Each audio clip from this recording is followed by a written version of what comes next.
For more than a century, scientists have known that life is the result of chemistry, the combination of just the right ingredients in just the right amounts. Today we know these ingredients aren't things like dirty garments and wheat, which people used to think would spontaneously generate mice.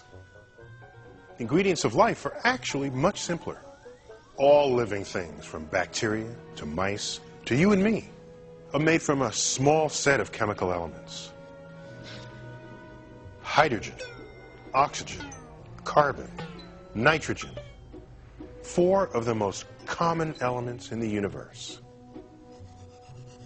Combined in just the right way, these are the fundamental ingredients of life.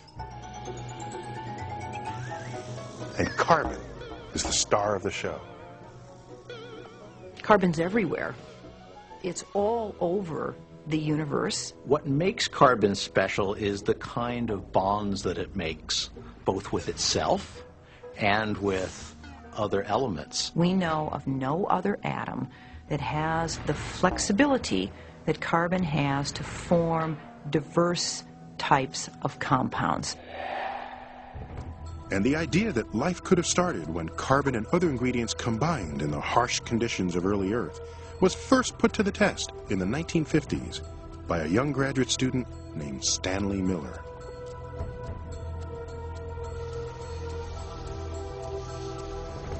To simulate the newborn Earth in the lab, Miller assembled a contraption made out of flasks and tubes.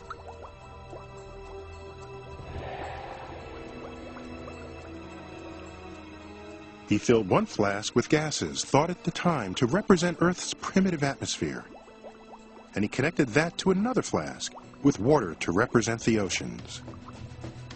And then he did a brilliant thing. He simply put an electric charge through that to essentially simulate lightning going through an early atmosphere. And after sitting around for a couple of days, all of a sudden there was all this brown goo all over the reaction vessel. And when he analyzed what was in the vessel, now he actually had amino acids.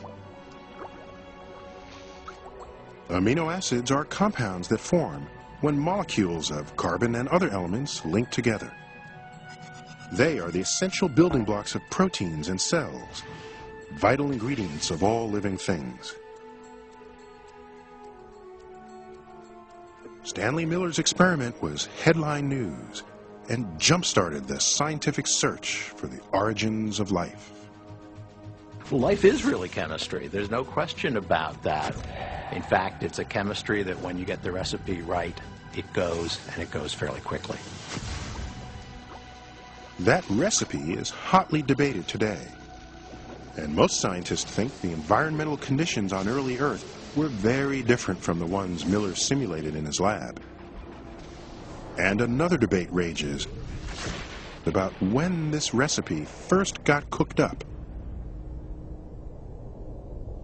On our 24-hour clock, the barrage of asteroids and comets lasted from about midnight until almost 3:30 in the morning. The assault then weakened, but continued for more than 100 million years. It's hard to believe that life could have gained a foothold during this unstable period.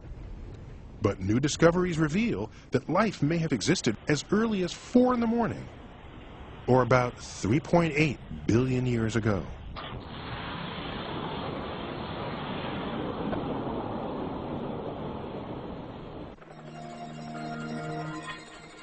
The evidence comes from some of the oldest rocks on the planet, found in the remote regions of West Greenland.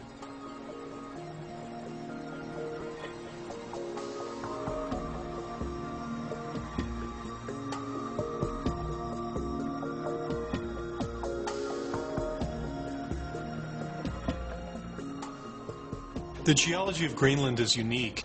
It contains a record of some of the earliest geological processes that we know of on the Earth.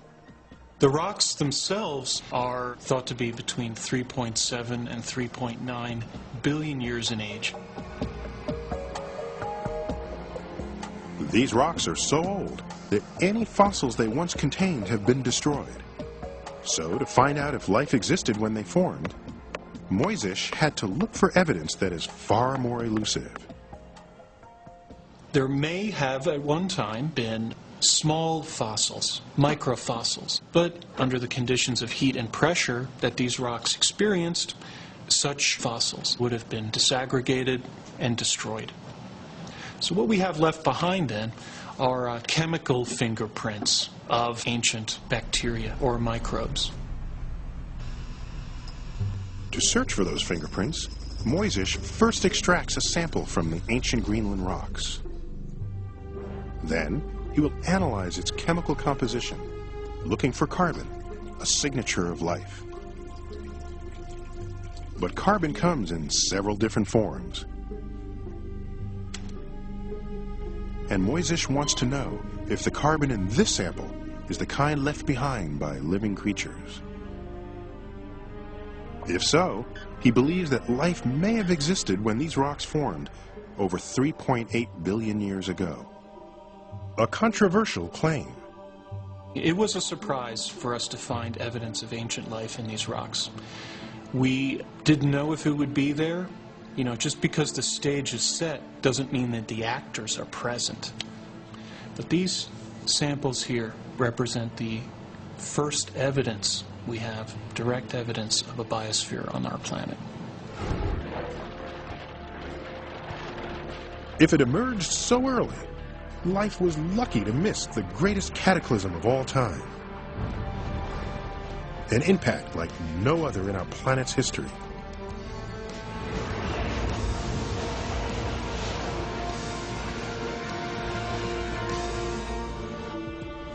It happened when another rocky sphere, about the size of Mars, collided with Earth.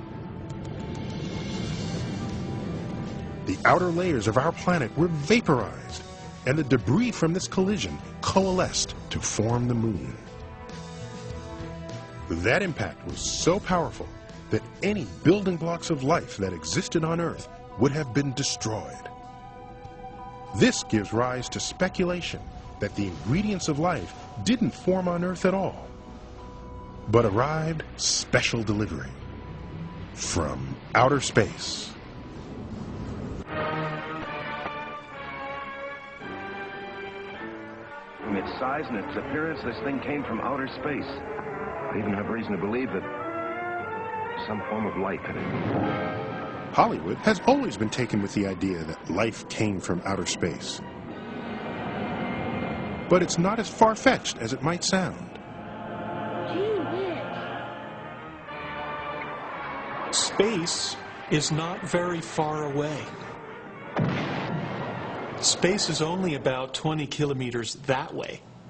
Now that's very close, and space is vast.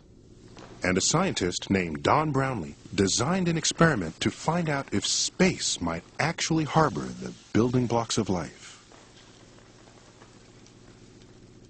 There are 40,000 tons of bits of comets and asteroids that impact the Earth every year. This is mostly in form of particles that are less than a millimeter in size. We breathe them, they're in the food that we eat, but they're very difficult to find. You can only find them in very special places. To see if this shower of space dust contains the ingredients for life, Brownlee needed to obtain samples uncontaminated by Earth's atmosphere. So, to get just a few micrograms of dust, he commissioned a former spy plane to fly close to the edge of Earth's atmosphere.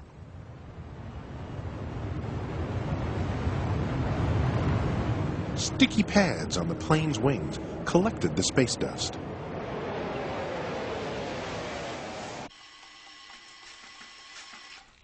Then, Brownlee's colleagues sliced the dust particles into slivers less than 1/10 the thickness of a human hair.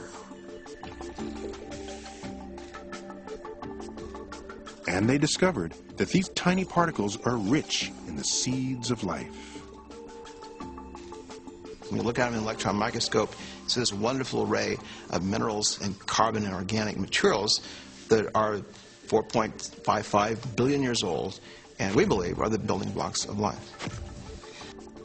And this extraterrestrial dust isn't the only possible source of life's ingredients. In a region of space called the asteroid belt are huge amounts of debris left over from the formation of the solar system. And sometimes, chunks of debris containing metal and rock fall to Earth, bearing surprising gifts. One such meteorite landed in the town of Murchison, Australia in 1969. It's a gold mine, this little chunk of meteorite which fell on Australia last year. For the past 6 months, they've been taking it apart and have discovered it contains amino acids, the building blocks of life. It was the first time that complex organic compounds had ever been found in material from space. And if meteorites like it were common, perhaps they had delivered vast quantities of the original constituents of life to early Earth.